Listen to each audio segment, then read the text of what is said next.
You were just standing there.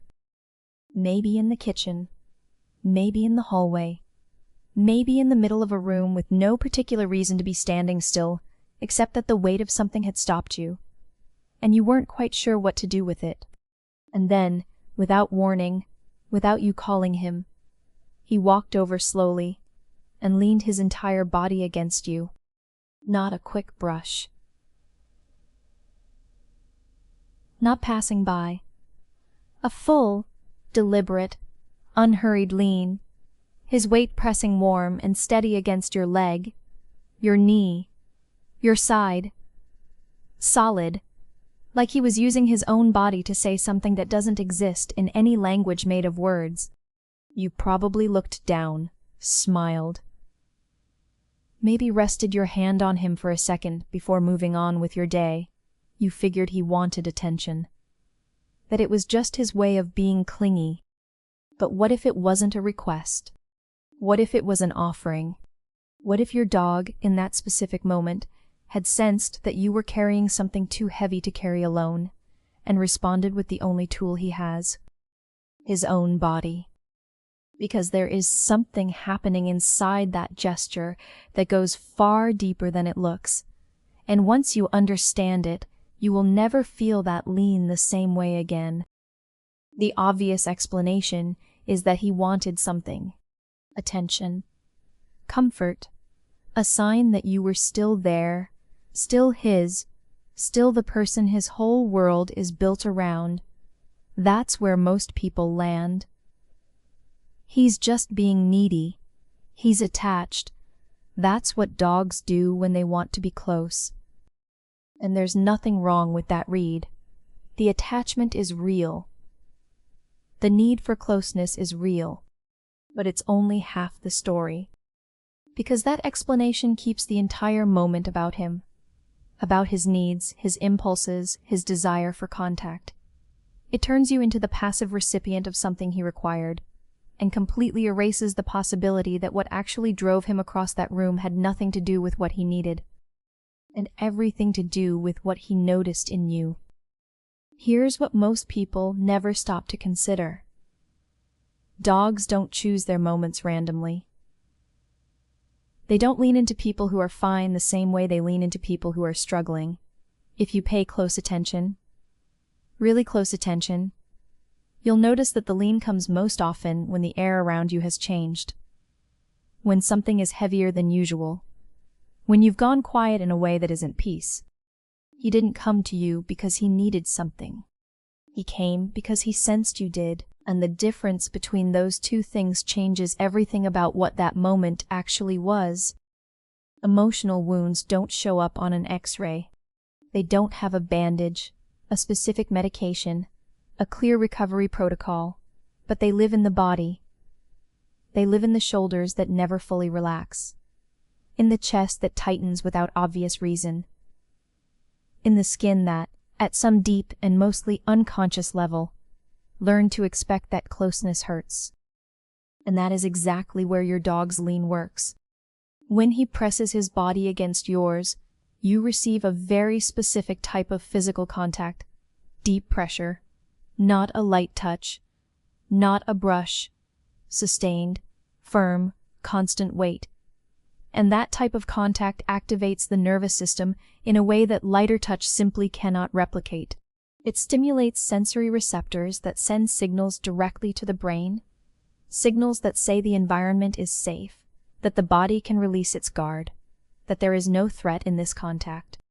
Most people don't notice this, but it's the same principle behind weighted blankets used in therapy for anxiety and trauma. Deep pressure regulates. It anchors. It communicates to the nervous system, in a language that existed long before words did, that there is something solid here, something real and present and not going anywhere. And when that pressure comes from the body of a being you love, the effect isn't just physical. It's relational. And that's where it goes deepest.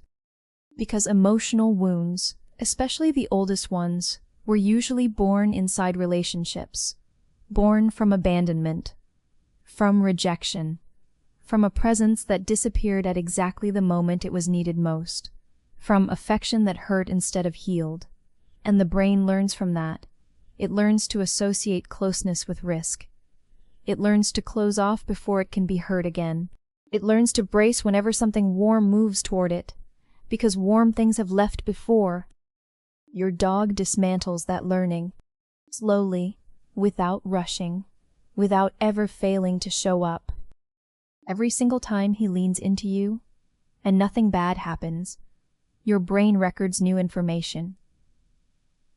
Closeness can be safe. Contact doesn't have to hurt.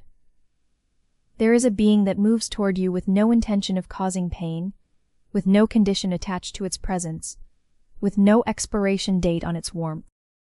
That repetition matters more than any single therapeutic insight, because the brain doesn't heal emotional wounds through intellectual understanding alone. It heals through new experiences, repeated enough times to build a new pattern over the old one, not by erasing what happened, but by offering the nervous system enough evidence of something different that it gradually, cautiously, begins to believe that not everything will go the way it went before.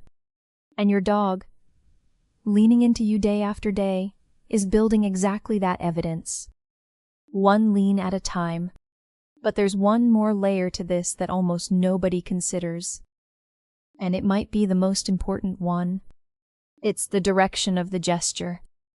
He doesn't pull you toward him.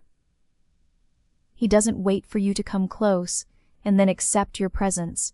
He crosses the space. He moves toward you.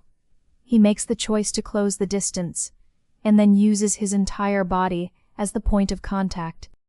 That initiative, that movement in your direction, is registered by your nervous system in a way that is fundamentally different from contact you initiate yourself. When you reach for comfort, some part of your brain is aware of the reaching, aware of the need, aware that you moved first. But when comfort comes to you, when something crosses the room and arrives without being summoned, the experience lands differently, deeper, in a place that doesn't require you to have asked. And for someone whose wounds include learning that love has to be earned, that affection requires pursuit, that you have to work to be chosen, receiving something that simply arrives is an experience the body doesn't forget easily. Think about what that pattern does over time. Every time he leans into you first, your nervous system gets one more piece of evidence against the story that you have to chase love to keep it. One more data point that contradicts the belief that beings only stay close when you give them a reason to.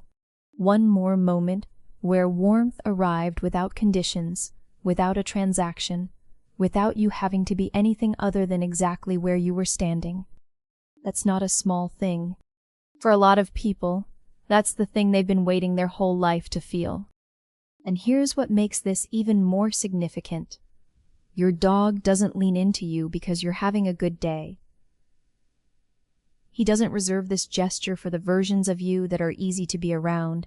He leans in on the hard days, on the quiet, heavy, don't know how to explain it days. On the days when you feel the least worthy of being chosen. Those are exactly the days he shows up closest. Most people spend years in therapy working toward one specific shift, the ability to receive care without immediately questioning whether they deserve it, without deflecting, without shrinking, without the reflex to minimize what's being offered, because some old wound decided long ago that too much warmth is dangerous. Your dog bypasses all of that. He doesn't give your defenses time to activate. He's already there, already leaning, already completely certain that your side is exactly where he belongs, on your worst days, in your heaviest moments, in the spaces where you feel most invisible to everyone else. He never got the message that those were the days to keep his distance, because for him, those were always the days to get closer. So let's stay with that for a moment, because this isn't just about your dog.